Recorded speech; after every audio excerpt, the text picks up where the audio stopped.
வேலைக்காரி சக்தி இந்த வீட்டுக்குள்ள காலடி எடுத்து வச்சாலும் அப்பவே இந்த வீட்டுக்கு அழிவு காலம் உண்டாயிருச்சு.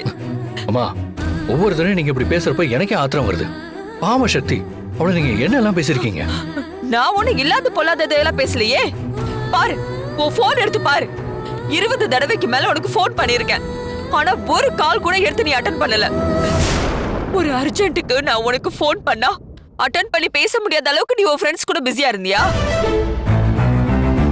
ஒருவேளை நீ வரும்போது நானே செத்து போய் கடந்தால இப்படிதான் நீ விளக்கம் கொடுப்பியா? கொஞ்சம் ஸ்டாப் பண்ணுங்கம்மா. அதான் ஃப்ரெண்ட்ஸை பார்க்க போயிட்டு வந்தேன்னு சொல்றேன்ல, அதுக்கப்புறம் ஏன் இப்படி மென்டல் டார்ச்சர் பண்றீங்க? யாருடா? யாரு மென்டல் டார்ச்சர் பண்றா? இந்த குடும்பத்துல இருக்கிற எல்லாரையும் மென்டல் டார்ச்சர் பண்றது நீ மட்டும் தான்டா. ஏண்டா, இந்த வீட்ல என்ன நடந்துச்சுன்னு உனக்கு தெரியுமா? நீ பாட்டுக்கு ஜாலியா உன் ஃப்ரெண்ட்ஸுங்க கூட வெளியில போயிட்டு சுத்திட்டு வர. நீ எல்லாம் ஒரு பொறுப்பான புள்ளையாடா?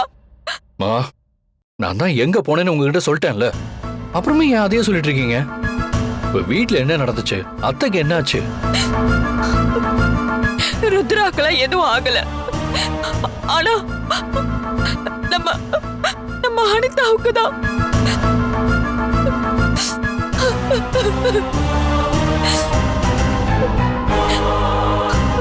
அம்மா, அனிதாக்கு என்ன? அம்மா, நீங்க இப்படி இருக்கிறத பார்த்தா பயமா இருக்கு. என்ன ஆச்சு அனிதாக்கு? நம்ம அனிதாவுக்கு கேன்சரா, 3rd ஸ்டேஜ்ல இருக்கான்.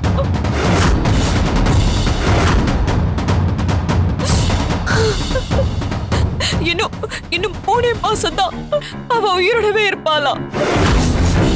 3 மாசம்? மா, என்னம்மா சொல்ற? நம்ம அனிதாக்கு கேன்சரா? ஆமாண்டா. அதனாலதான் நான் உனக்கு அத்தனை போன் பண்ணேன். நீ ஒரு போன் கால் கூட எடுக்கவே இல்லை.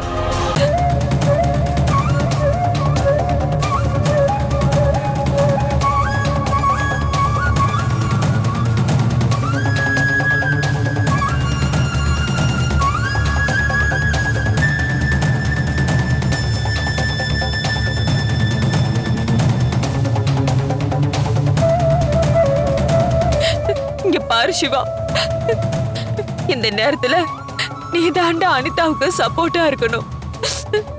நீனா அவளுக்கு ரொம்ப இஷ்டம். நீ கிடைக்கலன்னு அவ ஏற்கனவே 2 தடவை சூசைட் அட்டன் பண்ணிருக்கா. அந்த பைத்தியக்காரி பண்ண ஒரே தப்பு, உன்னை ரொம்ப உண்மையா உயிருக்குயிரா காதலிச்சது மட்டும் தாண்டா.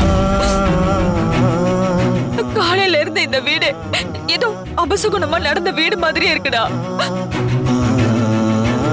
பாவண்டா அனிதா, நல்லா வாழ வேண்டிய வயசு அவளுக்கு. சரி, நீ போடா. நீ சீக்கிரமா போய் முதல்ல அனிதாவை பாரு. மொத்த குடும்பமும் என்ன செய்யறதுன்னு தெரியாம உடைஞ்சு போய் கிடக்கு. ருத்ரா துடிச்சு போய் கிடக்குறா தெரியுமா?